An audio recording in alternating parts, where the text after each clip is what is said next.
We've brought Jimmy here today, Welsh Section A show pony, because we're a bit worried about him. He's been footsy throughout the season. He's just come out of the winter looking very well and still very footsy. We're worried about him having laminitis, so we've just brought him here to get him checked out. We're going to do 2 tests. We'll check his insulin levels and we'll check some of his pituitary hormones to have a look and see what's going on and see that if there are problems there, whether we can give Zoe some advice to address them. And equally importantly, we've got him here today to see Ross, who's a remedial farrier, to see what we can do about those changes in the feet and to try and get him on the right track and get him comfortable again going into this showing season. Right, well, good morning, Jimmy. Let's have a little look at you. Actually, the good thing is that he's actually looking in himself quite bright, which I'm quite pleased to say. I mean, it's one of the things, Zoe, is that sometimes if they're in a really bad state, they start to withdrawing themselves and you can see pain and stuff. He's actually a good thing. So first and foremost, thank you for bringing him in so quickly. It's one of my little bugbears is that laminitis is an emergency condition and should always be treated as such. So far better to come in with a few niggles than to leave it a few days because it will only deteriorate. So good on that. But yes, in himself looking good.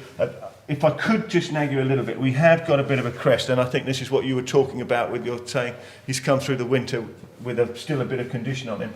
The crest here is always a good barometer. You can see I can actually move that. When they're really overweight, this becomes very turgid and rigid. And you can see we've still got a little bit of fat here. So for an animal that's come through the winter months, he's still carrying a little bit of weight here. But overall, yeah, we're looking good.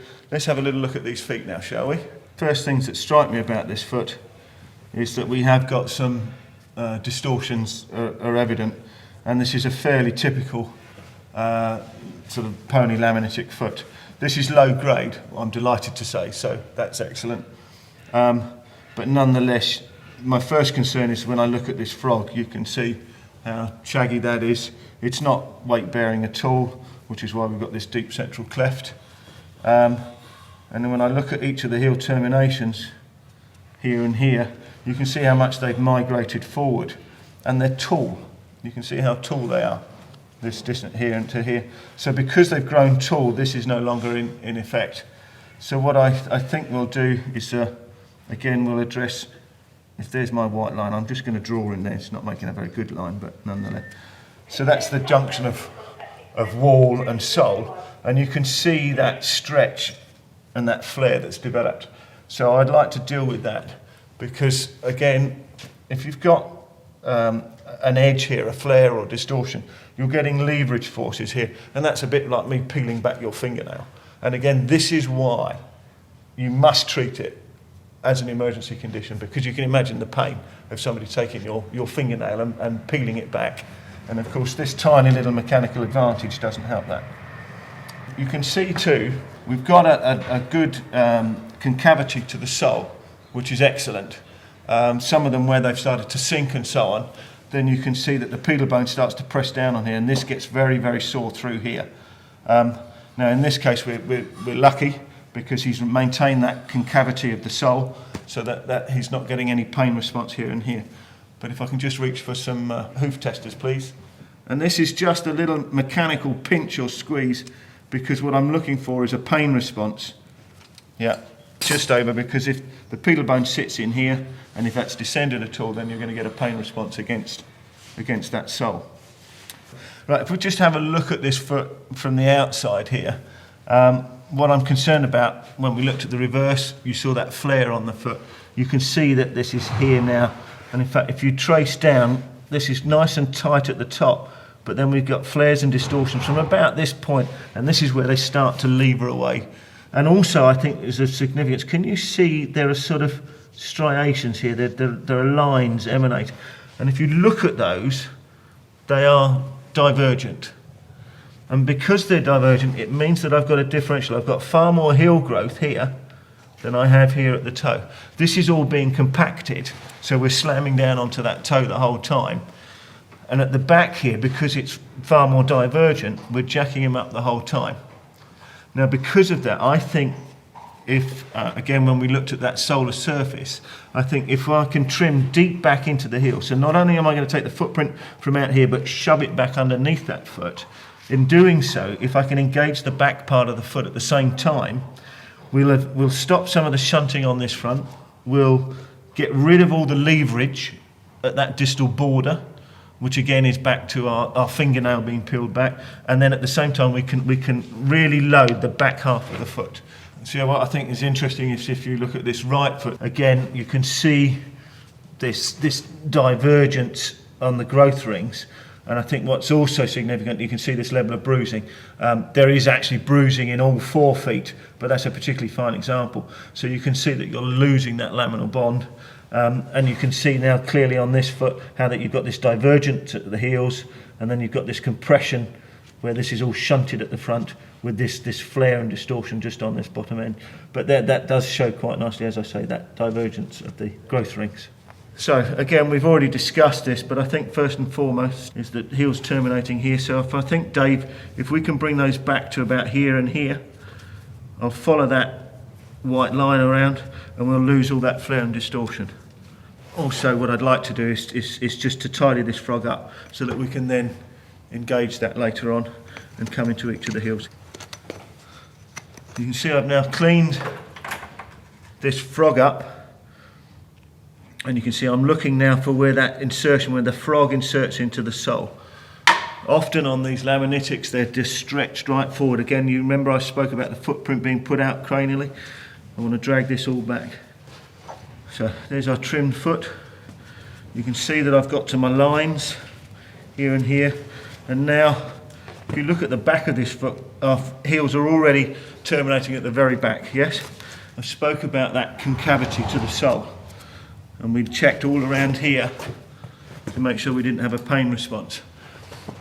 One of the advantages is, and why I was pleased that we have got this concavity, is you can see just with my rasp, I would start to impinge on that solar surface. But because we've got the cavity, I'm not actually going to be bearing any weight at all where the bone is. Let me just tidy that up. Taking away, we're creating a sort of a bevel because you're removing that lever as much as you can from that distal border. And you can see now that we're starting to bring that frog into play. Do you remember before when the heels were tall, that was sunk down into the bottom of the foot, wholly recessed. Whereas now, because we've taken those heels down a bit, we've done two things actually. We've shifted, you remember they were terminating here and here. They're now terminating at the very back of the foot. We've taken away that roll on the toe, so that's what I mean about taking that footprint which was out here and bringing it back and centering it around the pedal bone itself. So we've reduced the heel height here, and you can see now that we've got this flare, yes? In fact, it's sort of starting here, it's quite pronounced actually now that I've started. So I think if we take this away, Dave, if you're happy with that, and then we've reduced that mechanical leverage from that rim of the foot. So just very gently take that away. You see, what I'm looking for is a nice parallel front wall.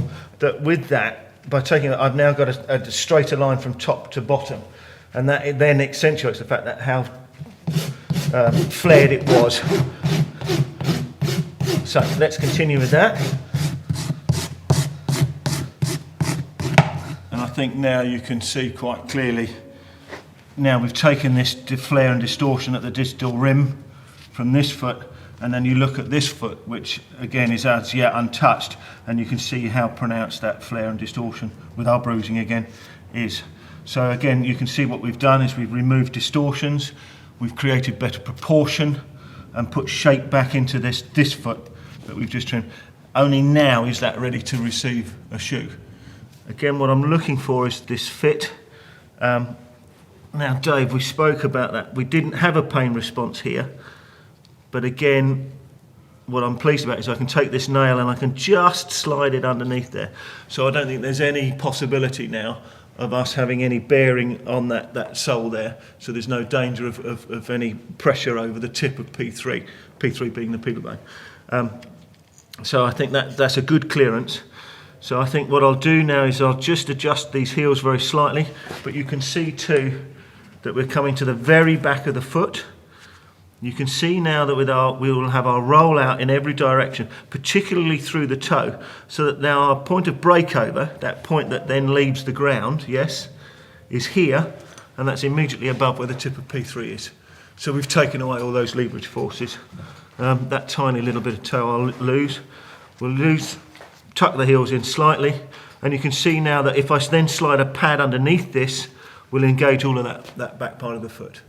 So we just offer this up now and just make sure, and I'm very happy with that as a fit. And again, that's sitting tight. You can see deliberately I've got a lot of length here at the back.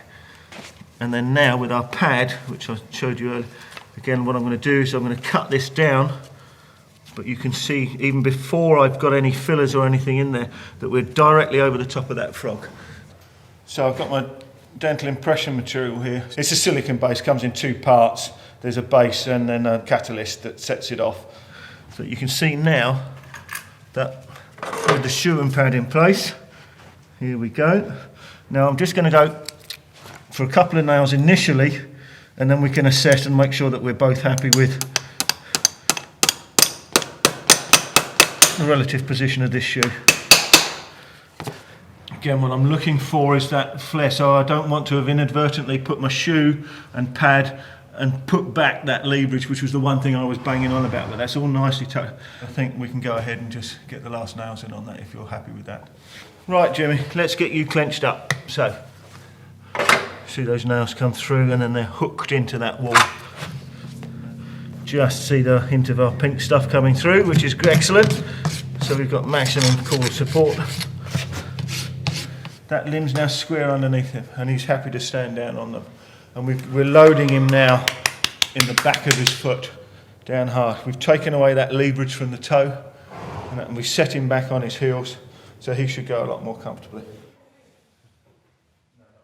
I've got his results back in. The good news is his test for Cushing's disease, which is his ACTH level, has come back normal. Now, it was worth testing him because quite a proportion of horses of his age can have Cushing's, but thankfully in his case he hasn't yet.